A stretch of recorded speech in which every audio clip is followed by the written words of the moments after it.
Assalamualaikum warahmatullahi wabarakatuh. Kembali lagi di channel saya Welinda Ahmad. Apa kabar Anda semuanya? Semoga Anda selalu dalam keadaan sehat walafiat dan dilancarkan segala urusannya serta dimudahkan rezekinya. Nah, di video kali ini saya akan membahas tentang inilah KPM yang bisa cair bantuan PKH-nya di tahap kedua tahun 2022 nanti, yang mana penjadwalan PKH di tahap yang kedua pencairannya itu dimulai dengan bulan April, Mei, Juni. Nah, seperti apa kejelasan informasinya? Mari simak video ini sampai habis, jangan di skip agar tidak menimbulkan gagal paham. Dan bagi Anda yang baru bergabung di channel ini, saya ucapkan selamat datang dan terima kasih. Saya mohon dukungannya kepada Anda semua untuk terus dukung channel ini dengan cara klik tombol subscribe, aktifkan notifikasi loncengnya agar Anda mengetahui setiap saya mengupdate info-info terbaru.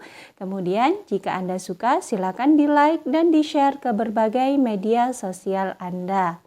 Nah, baik sahabat YouTube, patut Anda ketahui bahwasanya PKH di tahap 1 sudah mulai dicairkan sejak Februari akhir kemarin ya, hingga bulan Maret tahun 2022 ini. Terbukti dari termin pertama, kedua, ketiga hingga termin ke-7 sudah banyak yang dicairkan oleh Kementerian Sosial. Namun masih ada juga KPM PKH yang hingga saat ini belum cair bantuannya. Itu mungkin dikarenakan data yang di DTKS sudah hilang atau memang masih dalam proses pembenahan. Ya, ditunggu saja, bersabar saja, semoga data-data Anda yang bermasalah di pusat sana bisa segera diselesaikan dan bisa cair kembali. Nah, untuk beberapa syarat yang harus dipenuhi agar bantuan PKH Anda cair, di sini saya akan menyebutkan ada 4 syarat yang bisa membuat pencairan PKH Anda di tahap yang kedua nanti bisa cair kembali. Nah, syarat yang pertama yang harus dipenuhi oleh KPM PKH agar bantuan PKH-nya di tahap kedua nanti cair adalah data Anda di DTKS harus padu padan dengan data yang di Dukcapil.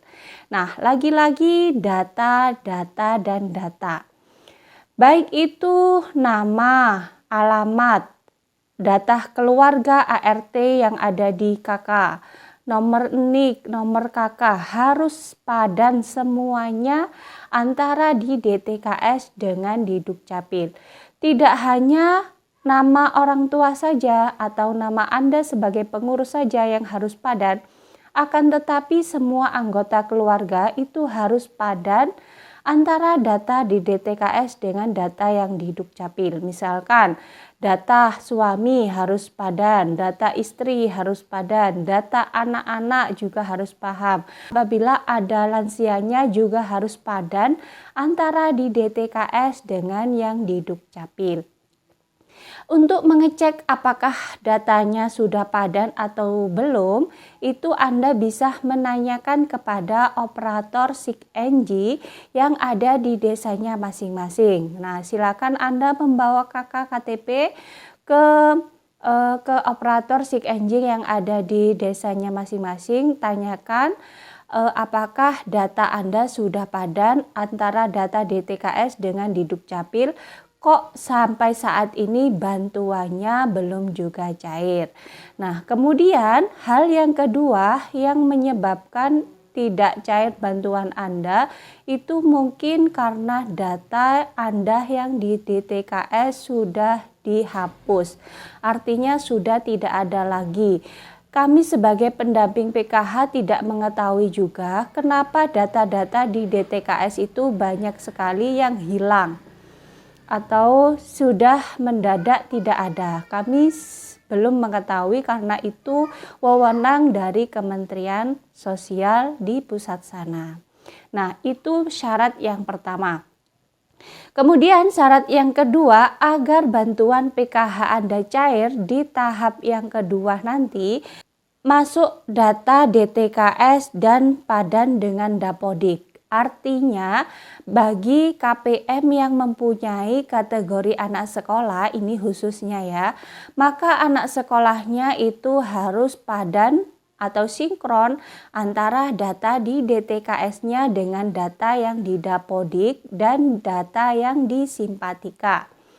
Data yang di Dapodik ini adalah sekolahan-sekolahan yang dalam naungan Kementerian Pendidikan dan Kebudayaan. Sedangkan Simpatika ini adalah sekolahan madrasah-madrasah yang dalam naungan Kementerian Agama. Jadi bisa ditanyakan ke operator sekolahnya, apabila anak Anda kok saat kemarin tidak bisa cair, maksudnya nominalnya kok berkurang, ternyata nama anak Anda yang sekolah SMP atau SMA itu yang tidak cair. Nah, silakan dicek ke sekolahnya, ke operatornya, apakah datanya itu sudah sinkron dengan data di Dapodik dan Simpatika atau belum. Manakala ternyata belum sinkron, ya minta tolong untuk disinkronkan, karena yang bisa menyinkronkan atau mempadu padankan itu adalah operator sekolahan masing-masing. Kemudian syarat yang ketiga, agar bantuan PKH Anda bisa cair di tahap yang kedua, yakni adalah Anda harus memiliki rekening aktif atau tidak gagal Omspam. Jadi pencairan PKH itu kan lewat kartu KKS. Nah, sedangkan kartu KKS itu di situ ada nomor rekeningnya masing-masing, ada buku tabungannya masing-masing. Bank Himbara itu untuk menyalurkan bantuan sosial PKH itu ada BNI, BRI, Mandiri, BTN, dan sekarang ada BSI khusus Provinsi Aceh. Jadi saya himbaukan sekali lagi, syarat yang ketiga untuk bisa mencairkan bantuan PKH adalah harus memiliki rekening aktif atau tidak gagal Omspam. Nah, kemudian syarat yang keempat agar PKH Anda bisa cair di tahap kedua nanti adalah harus masuk SK penetapan PKH di tahap yang kedua. Jadi sebelum ada pencairan itu Kementerian Sosial akan membuatkan SK penetapan nama-nama siapa sajakah yang akan cair di tahap kedua nanti. Jadi apabila nama Anda itu masuk ke SK penetapan tersebut, maka bisa dipastikan Anda cair di tahap yang kedua nanti. Jadi SK penetapan tersebut nanti yang membuat adalah Kementerian Sosial, kemudian nanti akan diturunkan ke pihak Bank Himbara dan juga diturunkan kepada pendamping PKH masing-masing yang ada di daerah Anda, atau yang bisa disebut dengan surat SP2D atau surat perintah pencairan dana PKH tahap yang kedua tahun 2022 ini. Nah, tentu saja syarat-syarat ini memicu pencairan PKH tahap 2 Anda itu bisa cair, karena kalau kurang dari syarat-syarat ini, maka mohon maaf bantuan PKH Anda di tahap yang kedua ini belum bisa cair. Apabila Anda sudah memenuhi syarat-syarat 4 ini, maka insya Allah bisa dipastikan bantuan Anda bisa cair di tahap kedua nanti. Terus ditanyakan oleh KPM subscriber di sini, apakah benar yang kemarin PKH di tahap 1 cair, sudah tentu tahap 2 itu akan bisa cair? Nah, PKH ini kan sistemnya dinamis ya, jadi belum tentu yang kemarin di tahap 1 itu cair, nanti di tahap 2 juga akan cair. Karena semuanya itu adalah wewenang dari Kementerian Sosial. Tergantung yang saat ini memenuhi syarat-syarat ini apa tidak.